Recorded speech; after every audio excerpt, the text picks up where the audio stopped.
All right, before we get any further, let's just do a walk around of the bike to see what we get. This is a 26-inch standard tire size bike, and it is a step-through model, so it's easy to get on and off of. I do like the looks of the bike. It's got a pretty cool looking white paint job, and I do like the white with the black and the brown accents to really set it off. It gives it this really cool retro look, and I'm really digging it. These stickers on here, this is your electrical information about the bike. Their website says that it is UL certified, but I don't see any indication on here to back that up. So take that for what it is. But these stickers do come off if you want to take them off, along with this decal here. And if you want to clean up the frame, you definitely have that option. Here's our key for the battery. And if you turn that, it just pops out, and then you can pull it out. It's a 10.4 amp hour battery, so for as small as this bike is, it should take you a pretty decent distance. The bike weighs about 60 pounds, and it's a bit on the small side. I'm 5'10", and I feel a little bit tight riding this, so for a shorter person, this bike is going to be a really good option. Here is our control screen. It's the plain Jane basic control screen. I've seen this on a lot of e-bikes, and ignore this, that's my camera preview monitor. That doesn't come with the bike. But to get into the menu screen for this controller screen, you just hold the plus and minus button at the same time, and then you can hit the M key to scroll through the 4 settings that we get. So with the 4 settings, I'm pretty certain there is no unlock for this bike to get it to go any faster. To turn the headlight on, we hold the plus button up for a few seconds, and that right there is what the headlight looks like. And hold it for a few seconds to turn it off again. But we also have a tail light back here. I don't know if it doubles as a brake light or not. Let's check that out. It's so bright out here, I really can't tell if that's working as a brake light or not. The tires are El Cheapo Denput brand, and they're rated for 198 pounds. I exceed that by 2 pounds. I'm a 200 pounder, so I hope they don't pop on me. But they are pretty cheap tires. What I do like is they're not mountain bike tires. This is a bike that's meant to be ridden around casual areas. It's not an off-road bike, so I'm glad that they put more street style tires on this bike. We got 160 millimeter brake rotors. They are mechanical line driven disc brakes, and they should be fine for stopping this bike. Again, it weighs around 60 pounds, so those should be more than adequate for getting the job done. We've got our bouncy forks, and we've got some adjustment for preload, and we can lock them out if you need to. Again, like I said, I like these brown grips. They make the bike look pretty nice. We've got decent brake levers, a bell, 7-speed Shimano shifter, quarter twist throttle, plastic pedals, and again a 160 millimeter brake disc in the back, and again line driven. We got a frame integrated rack, and I would love to see this on more e-bikes. I think that, you know, getting a third-party rack after the fact, most people are going to be able to take an e-bike out on a long ride, so most people are going to want a rack, and having it built right in like that is awesome. We got these black metal fenders, and I think they look pretty good. Okay, so the motor specs I can't confirm. It says 36 volt, 26 inch. I do believe it's a 350 watt motor. Their website says it's a 750 watt motor. That's probably 750 watt peak, but based on whatever controller is in this bike is going to determine if it can hit that 750 watt peak, and I seriously doubt it. We got a 7-speed cassette, derailleur guard, Shimano tourney derailleur, and we got a single ring chain guard up front here, but we do have an additional plastic chain guard here. And the seat has some decent cushion. It's not super wide, but it should work for most people on most rides and be all right. One of the major problems I'm having with the bike so far is that it's got this really cheap seat clamp on here, and it's hard for me to get this to lock down, and when I sit on it, due to my weight, the seat wants to shift back and forth on me. So I'm going to try to get that locked down a lot tighter before I take it on another ride. But yeah, it's a major pain dealing with that right there. Other than that, everything's been great so far. Like I said, I like the looks of the bike. It's a basic plain Jane bike, but that's not necessarily a bad thing. And before I go, one thing I did forget to mention is we've got a spot to mount a basket up here, should you so choose. All right, here we go on a ride with the Isinwheel Ucity, and man, it looks like there's a storm coming. So I will do my best to cover as much as I can on this bike. We're starting out through the grass, and I'll tell you right now, this bike is not built for off-road riding. So here's our off-road test, and this is as much off-road testing as I am going to do. We're going to get over here, get back on the sidewalk, get on some paved trails.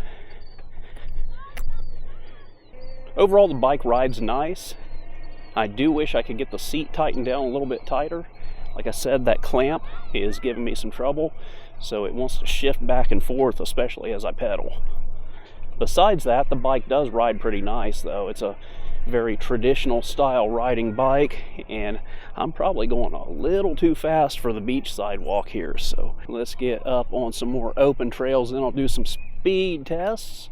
I think the three questions that everybody has with any e-bike is how fast does it go, how far does it go, and how much does it cost? Well, I can tell you right now that on Isinwheel's website, this is listed at $559, I believe. So, you know, that's our baseline price. You could probably watch around for sales and coupons and things like that to maybe get a little bit cheaper, but we're going to say like $550 is the baseline for what this thing's going to cost. As far as how fast it goes, we'll find that out here in a minute. And as far as how far does it go, we'll find that out by the end of the review. On this ride today, I'm not going to have many hills. This is just a flat area that I'm riding around in today. Here's a minor little hill, and I'm going to take off in pedal assist level 5. I'm not pedaling. I'm just going to see how well it climbs this hill. I'll tell you right now, with a 36 volt 350 watt motor, well, I can't confirm that, but I'm guessing it's about a 350 watt nominal motor. It is not a hill climbing beast, so if you are looking to buy a bike to be a hill climber, this one is definitely not it. We're on some more wide open trails now with fewer pedestrians. Let's do a speed test, and I'm going to start out in pedal assist level 1. And well, you know what? Let me just go in pedal assist level 0, go down to like 4th gear, and I'm going to see how the bike pedals under my power. It doesn't want to shift down into 4th, that's for sure. There we go. I went down to 3rd. And riding along under my own power, it's not bad. I do wish I could get the seat higher to get a better pedal stroke. But like I said, that clamp doesn't want to quite tighten down. I can make a trip to the hardware store and fix that for under a couple bucks, I'm sure. But anyway, under my own power, I'm getting the bike up to about 9 miles per hour under just really casual pedaling. Let's go up into pedal assist level 1. It kicked in pretty good. I'm doing a lot less work now with pedal assist 1 helping me. And I'm going to go on up into 7th gear. Pedal assist level 2. We're at 12 miles per hour. Level 3. Level 3 is about where I like to ride these cheaper 36 volt e-bikes. That puts me at about 15 miles per hour.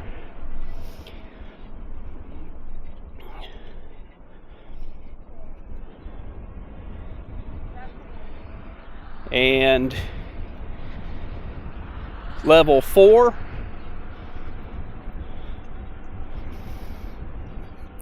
takes us up to about 18 miles per hour. And I'm pedaling, but I'm not really contributing much to this. And level 5, this bike, they claim that it's going to cap out at 20. Let's see. Yeah, it hit 20 and the motor backed off, so it's governed. It's governed at exactly 20 miles per hour. So that's our speed test. I'll do a brake test here. I'm going to lock them up. The brakes are not bedded in yet, so I'll do a few brake tests throughout this ride.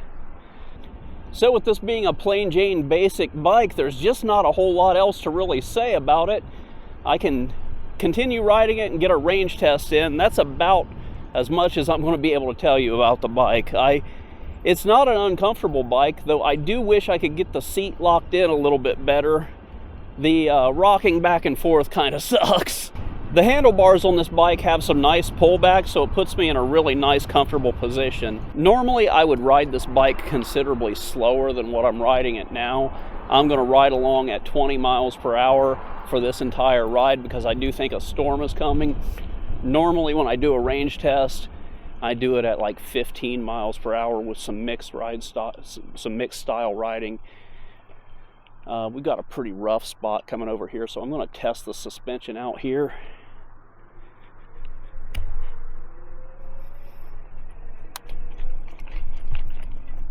The back of this bike is kind of rough because it's built pretty solid, actually. It's a well-built bike. The frame feels really well put together, but it does contribute to a rough ride. You could fix that with a suspension seat post. Riding this thing along at about 20 miles per hour, I'm going to guess that by the end of the ride, I'll get about 20 miles for range, maybe a little bit shy of that. Other 10.4 amp hour bikes that are in this weight range, that's normally what I get, so that's my best guess as far as what range is going to be on this bike. If you ride it slower, you'll go further, and if you weigh more, you won't get as far. All of that stuff factors in. So far, my biggest complaint is that I cannot get this seat locked down, and as you can see, as I've ridden it, it has sunk on me. So yeah, I can't get that tightened down any tighter without a wrench, which I did not bring, so I'm just going to be riding it at its lowest setting. I can't get a good full pedal stroke on it.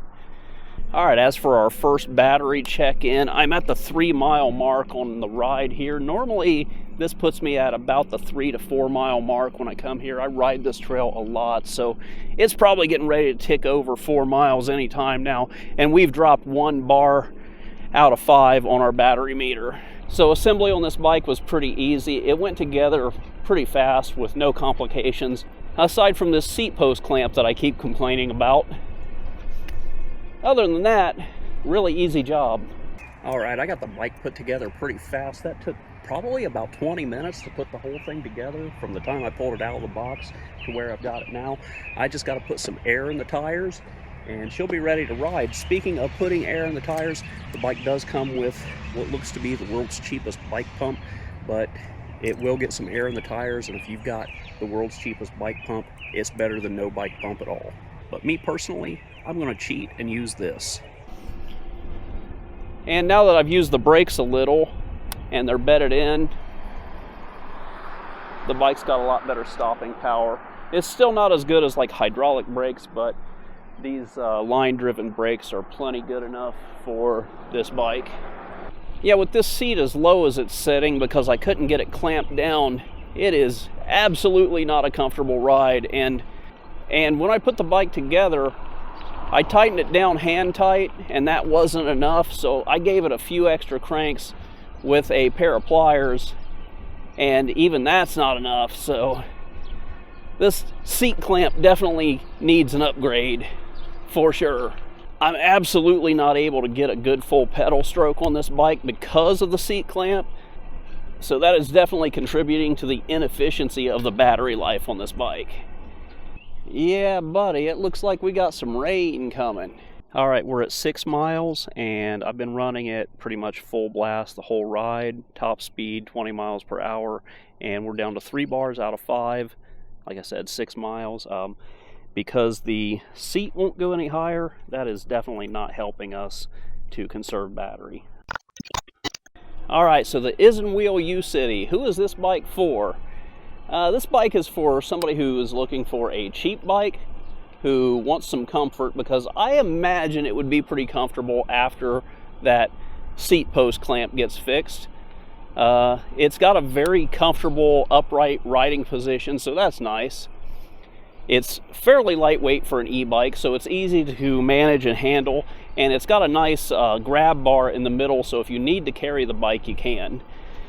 It's also a great bike for short riders. Who is this bike not for? I think if you don't want to do any tinkering and you want more premium parts on your bike, this bike is definitely not the bike for you. Anyway, that's it for now. I'm going to wrap this one up. Thanks for watching, but stick around till the end of the video if you want to see the complete range test on this bike. That's it for now. Thanks for watching, and I'll see you next time. Alright, I'm at 8 miles, and it just dropped down to 1 bar, and I got like about 5 or 6 miles to get back to the beginning. I got a little bit of range anxiety right now. And I think there's a storm coming. I just felt a couple drops. Alright, one hell of a wind just picked up, and I got the wind in my face now. 1 bar left to go. What are these geese doing? Do they know something I don't know about a storm? Anyway, I got a little less than 3 miles to go, and 1 bar to hopefully get me there. Alright, so I am noticing just either a little bit of voltage sag, or it's the wind that's keeping me from hitting 20 right now. Either way, I'm not hitting that full 20 miles per hour anymore. Alright, the wind's not in my face so bad now, and I am hitting 20 again, so even all the way down to 1 bar of battery life, it'll still hit 20 miles per hour. So that's good. Alright, the upside is I've only got like a half a mile to go, and I've still got 1 bar of juice left. The downside is I just ticked over 12 miles, and that's all the further that this battery took me on 4 bars. That's not very good.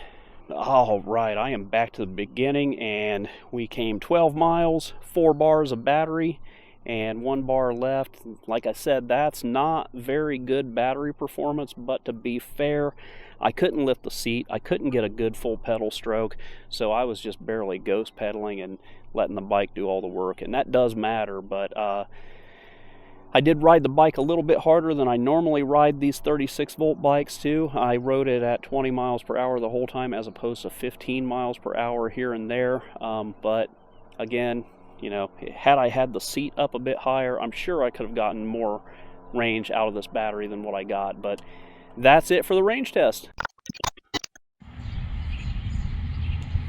Alright, so upon further investigation of this seat post issue, it has a shim, and that sat down in there. The seat post sat down in there.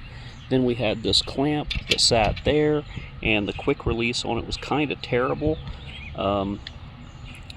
So yeah, I am going to drill this out, put a heavier duty bolt through there. I'll lose the benefit of the quick release and quick adjustability on everything, but I should be able to at least tighten the seat down so where it's rideable for a somewhat tall person. Okay, I didn't need to do any drilling. I just went through my hardware jar, every guy's got one, and found a nut and bolt to put through there, and hopefully I'll be able to put a socket on there and tighten that down enough to keep the seat from moving. Like I said, I lose the benefit of having a quick release, but that quick release that was on here was not strong enough to hold the clamp in place, and the tube just kept sinking down in there the longer I'd ride it. Alright, I put the seat up, tightened it down, I took it for a little ride, and it's bearable now to ride. And that is all that this bike really needs. It's a cheap, casual, comfortable cruiser. It's comfortable after you can get the seat set to your specific height, but that's the thing with these cheap bikes, man. If you've got the time to put into them, you can save some money, but if you don't have the time, they are very frustrating. Anyway, that's it for now. Thanks for watching, and I'll see you next time.